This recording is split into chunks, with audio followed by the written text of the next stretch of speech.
Yo, what's going on guys? It's Will, back with another video, and today we're going to be doing something slightly different, and that is going to be my top 3 albums of the year so far. So I came up with this list about a week ago, and I was just thinking to myself, seeing as it's like almost bang on the middle of the year, I just wanted to kind of think about the top 3 albums that have released in 2020, and I came up with this list. Obviously this list is completely subjective. I'm not saying that this is the best albums in terms of like musically or like the best, there's nothing else that competes with them. It's just in my own opinion what I think are the 3 best albums for me, and I'm going to give my reasons for that throughout this video. So I'm going to list the albums in terms of what I've kind of listened to the most of, kind of like most full playthroughs of the albums. Yeah, we're just going to jump in and give this a go. Before the video starts and before you hear what I have to say, leave a comment down below right now telling me what your favourite 3 albums are so far. There's been quite a few contenders, surprisingly, considering the fucking cataclysmic year this has been so far. There's actually been quite a few good releases. So right now, leave a comment down below and I won't continue till you have done so, so I'll give you 5 seconds.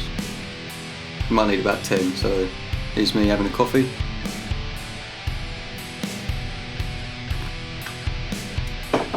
Cool. Now that you've commented your top 3 albums of the year so far, we can jump into mine. So let's get into it. The first album is Lorna Shore's Immortal. Now before you dislike the video and say CJ's a bad person and that he should be written off and the album should be cancelled, I'm gonna say wait a second. Have you listened to the album? Have you heard the music? Boy, this shit is insane, man. Honestly, one of the best deathcore albums I've listened to in a long time. Even though nowadays the kind of blackened deathcore whole kind of like orchestral part is kind of being over-rinsed a little bit. You hear it coming in more and more and more, which is cool, I like it, but it seems like every single new deathcore release is like heavy, let's put in some strings or something like that, like piano in the background, which once again is fine, but like doing it properly and implementing it well is a complete different story than just whacking it in for the sake of it. I'm not really going to go through like track by track because it'd be here all day. I'm going to try and keep this video kind of sub 15 minutes if I can. I'm just going to go through a few points that I feel like make this album as good as it is, and starting off, like I said, it is the orchestral elements. Actually no, fuck it, we're going to say it's the vocals. CJ McCreery has got to be one of the best vocalists in the scene right now. He's just insane. I'd say the top 5 vocalists is kind of like Dickie Allen, Alex Terrible kind of, Greg Gilbert is fucking sick as well, CJ McCreery and Ben Dura, they're kind of like my 5 favourites. And this guy kind of takes elements from all of them. He's kind of got like the versatility of like Dickie Allen with the fucking tunnel throats, and then he's got like the power of like, so like Alex Terrible or Ben Dura and Greg Gilbert as well, but like everyone seems to be sounding like so perfect, whereas CJ is like this gnarly, like raw sounding vocal. Lots of songs in here, obviously like the Death Portrait that everyone's heard and everyone knows from reaction videos, but the kind of breakdown, beatdown section at the end, he releases that fucking ridiculous tunnel throat. Same with King of Deception as well, crazy tunnel throats, and he's got this real, like I said, kind of brutal, rolling kind of growl that he does. I love his voice, and I think he's one of the main parts that makes this band and this album so impressive. For me, my favourite track on the album is actually the first one they released, which is This Is Hell. The fast high sections he has like before the chorus are just unreal, and it's just a fucking devastating song. For that to be their first single for a new album with a new vocalist is like top tier.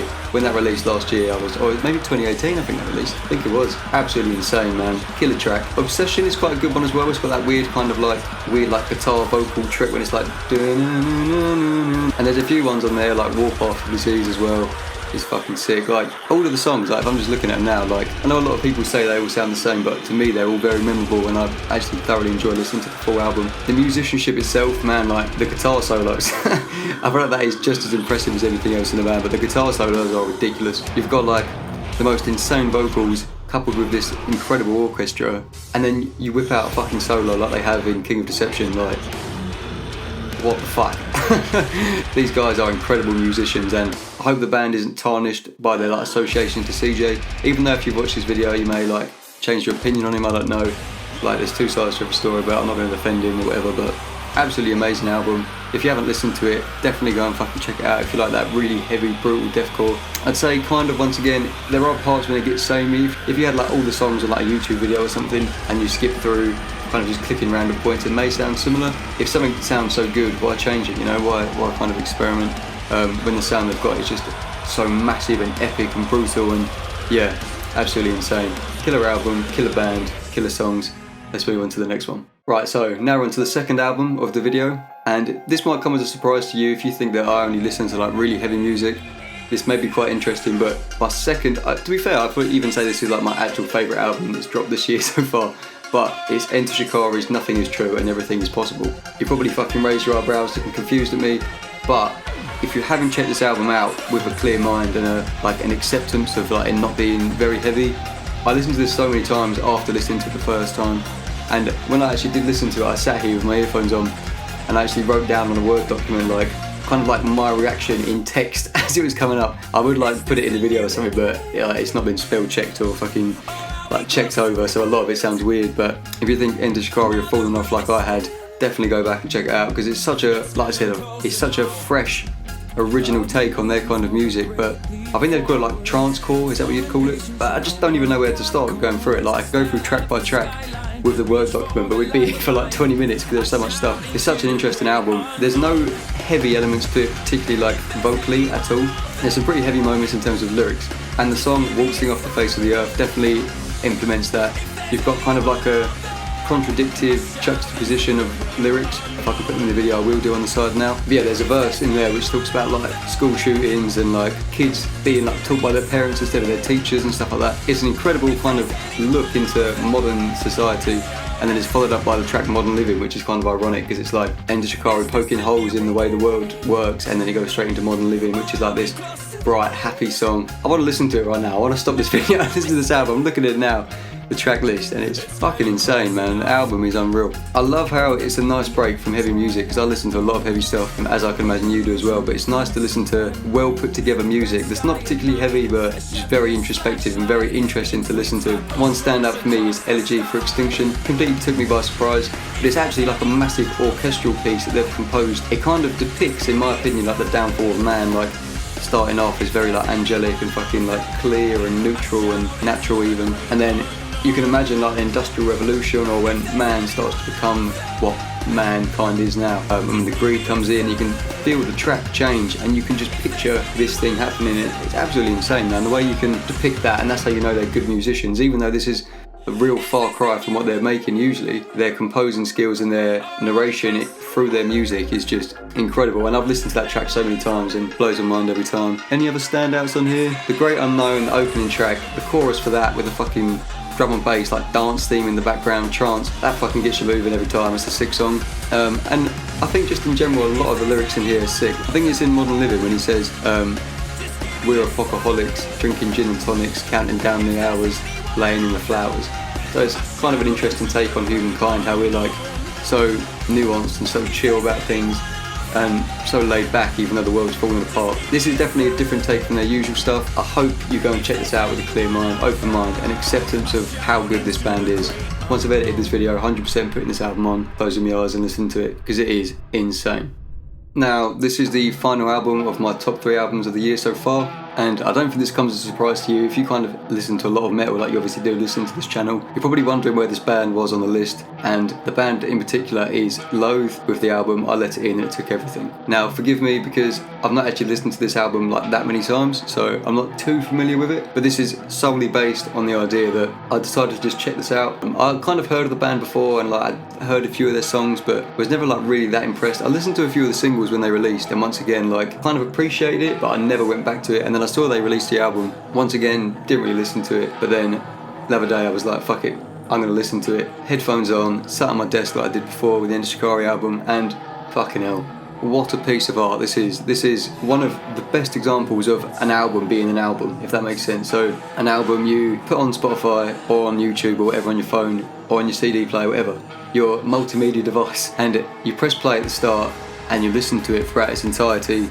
and you don't stop and you don't change tracks and you don't skip, you just listen to it and appreciate everything, because this is a full album experience. It's not like, once again, like the Enter Shikari album or Lorna Shore, when you can just be like, oh, what song do I listen to? Scroll through the album, find the song you want, listen to that, you're satisfied. This is a proper sit down and feel the music, and I feel like a lot of this comes down to production on the album, something I've not mentioned with the other ones, but this album has a really weird kind of spacey, distant, minimalist, emotional rage to it. The combination of the lower slumpy sections versus their high energy sporadic section is what really does it for me, and it is such a portrayal of human emotion in my opinion. You can feel it, like it's an incredible weird sensation when you listen to it, and like it's not just like, oh, here's a heavy section, I'm gonna shake my head a little bit and fucking do a funny face like everyone does. It's like a proper, you feel it within you, and it's the weirdest feeling. If you listen to this album, you obviously know what I'm talking about. so much emotion, so much rage, so much reprieve, so much everything. Like every emotion seems to have been cast through this, through just the song structure itself, through the musical nature of it. It's kind of got that shoegaze, kind of Pink Floyd-esque vibe going on, I guess you could say. Really kind of distorted reverb guitars, kind of nice drums that kind of carry throughout all of the tracks. The vocals, they've been kind of produced in a way which is like kind of crushed or like extra distorted, and they're really like raspy, which I kind of like. It kind of juxtaposes against the real roomy, spacey vibe they've got going on. Everything's so massive, and it kind of does feel like you are trapped inside your own head when the heavy things go on. It's like, just for an example, in the title track and the last track on the album, I Let It In and It Took Everything, you've got this like real kind of mellow build up. It kind of gently eases you in, kind of brings you on this ride, and then drops you on your fucking head, and it does feel like you're trapped inside your own head, like trying to battle your way out. And the vocalist is going from like high to mid to low. The guitar's dissonant all over the place, drums are crazy. You just can't control it, and I feel like that is the kind of thing that you feel when you're having a breakdown or in one of them situations where you are struggling. And I don't even know if this is the main theme of the album. I mean, like, looking at the song titles, obviously, and the album itself, I Let It In, It Took Everything, is obviously kind of like mental health kind of driven, or a bad experience, a sad cartoon, screaming, is it really you, aggressive evolution. It's kind of like all interesting track names and kind of follow this negativity and connotations. There are some nice parts in there. There was never like a clear ending and a clear beginning to some of the tracks. So when I listened to it, it sounded like it was all one song, if that made sense. This kind of works in the opposing way to Lorna Shore does. So with Lorna Shore, like I said, you'll skip through the whole album, like pick random points, and it may sound similar. Obviously, like, that can happen. If a band has its own distinct sound, then it's obviously going to sound like that, but that can be detrimental because people lose interest. Every song sounds the same, you get the picture. But with this, I need to think about how good this album is. It's like, it sounds like one long track, and it's like a journey, and like I said, it's a proper sit-down playthrough kind of experience. Using that word experience, it really is. The only few songs I think you can kind of play through is It Really You? That's kind of like a kind of chill song you can listen to exclusively on its own, whereas I feel like a lot of the songs do completely benefit from listening with a full playthrough. Yeah man, it's a proper good album. Once again, like I said, this may sound a bit false because I really haven't listened to it that much. From kind of the 2 or 3 playthroughs that I have had with this album, I've been completely blown away, and in terms of first impressions go, these guys blew my fucking mind. If there's anything else you want to add down below, if you think I've missed anything about the albums, feel free to comment. And also, if you've listened to these albums, comment your like top 2 or top 3 tracks from each of these albums, along with your recommendations as well of other albums that have slapped this year. There's been quite a few, best believe there's been quite a few. So without further ado, that is the end of the video. Thank you so much for sticking it out. If you're here listening to this right now, you're the realist. I appreciate that. Once again, it's been a pleasure. Like, comment, subscribe, and I'll see you in the next one. Cheers.